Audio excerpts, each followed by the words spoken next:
bit of Diburei Emuna, Daf Kuf Lamed Aleph. It is known the story that Sherilirov says B'Shem Rabbeinu, and it is said that it is says in Ksav, in his Ksav, in the head of Sefer Koch Ve'or, about that Rav that was wandering in Olam HaSelyonim 28 years in Olam HaTorah. He was going to and fro for 28 years since he passed away until he Bechlal knew where he was. So it's a Gewalt who can possibly fathom such a horrible thing. In other words, the confusions, they can be so difficult that sometimes they make a person crazy, and it draws a person to a state that the person sees there's no way out. It's like you think that's it, I'm done. You might as well, stick a fork in me. That's it. And the story is as follows. That's the story that Rabbeinu said. That once in one town there was a Rav that was very friendly with one of the balabatim of the town. And they made it kiskaf between them that the one that will pass away first will come and tell his friend what's happening with him. And the Rav passed away first. 10 years he didn't come to his friend. And then came the time of the stalkos of that balabais. Also passed away. He also passed away. So he told that thing to his son, and he gave him over this koyach of tkiyas kaf, of this promise he got from the Rav. And 10 years later, the son himself also was mistalik, and he gave the power of tkiyas kaf to his son and to the grandson of the original balabais. And 8 years later, the Rav came to the grandchild to be Mekayim at Tkiyas Kaf and told him everything that happened to him and why he didn't complete his promise until that time, until 28 years later. And the Rav started his story as follows. In the time when they put him in the caver, he felt that he was healthy and strong in all his limbs. And he had no idea why they're doing such horrible things to him to bury him alive. But he didn't know what to do. He says afterwards, it came on his mind to try, maybe he can get out of his grave. And he did that. He climbed out. The original zombie, right? He climbed up of his grave. So he lifted up the goyel with the sand of the caver and came out of his caver.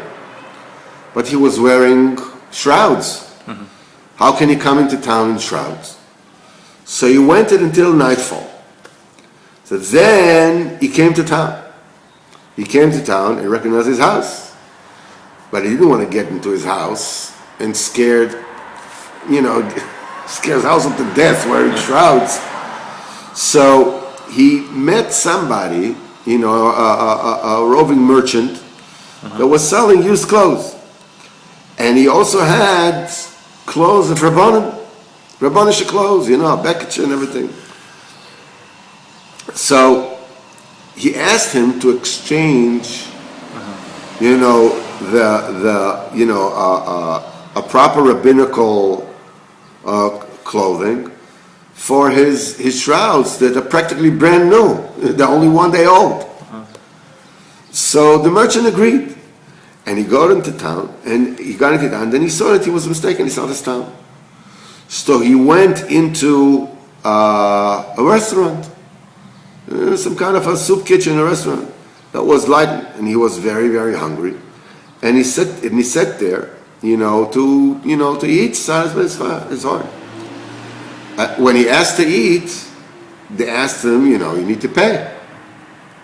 It's like cafeteria style. First of all, you pay, and then you take your food. When he said he doesn't have any money, they threw him out. disappointed. So when the day broke, he saw two people arguing between them. So he offered himself to mediate between them. And he paskened to them a true din Torah. A real din Torah. And this is an emphasis of Rabbeinu. He didn't just mediate something that they both accepted. He paskened to them a true din Torah. And he got for that 2 zehuvim, he got 2 golden coins for that. And he went to the restaurant and he asked for a little food. And they gave him a little vodka, a little bromfin, and he wanted to drink. And while he was doing this, two messengers came and they ordered him to come with them to Beis Din. When they came to Beis Din, they started screaming at him. Well, how can you come here, a stranger, to paskin a true din Torah? How much money, how long they've been waiting over there to that they should be able to paskin a true din Torah, and now he came and he took it away from them. He took from them the opportunity to paskin a real din Torah. So they started looking at his clothing. Maybe he took bribe. And they found the 2 coins, the 2 golden coins. And they paskined that should take off the rabbinical clothing from him and to throw him away from the house. And that's what they did. And he had a big tzar from that. And he decided, something, it's better to go back to my grave. Because death is better than such a life. But how will it go? He doesn't have the shrouds anymore. And while all this was going on, somebody over there started tining for him. Starting lawyerizing. He started tining for him. Until when he be mitzayir him so much. Either you bring him to a mishpat, either you judge him, and he will receive his judgment, and he'll part of him. And Rabbeinu said, it's mistama, it's his chuyos. He had schusim. His chusin, that was his lawyer, his defender. V'az hashivu, ki yefshar adayin lavi yosel mishpat, he still cannot be brought to mishpat. Mechmas tkiyah kaf shenasam bezeh ha'olam, because he gave it tkiyah kaf in this world. U'muchach tchila lalech velodia v'lipotem et tkiyah kaf. First of all, you have to go back and you have to tell the people what happened with you. Because you gave it kiyas, you obliged yourself to do that.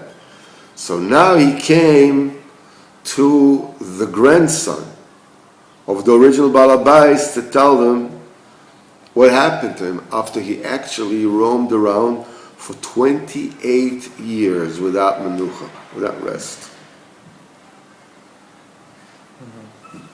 While this was going on, almost 28 years passed.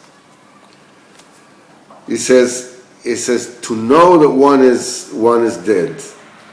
We'll leave it for today and to continue tomorrow.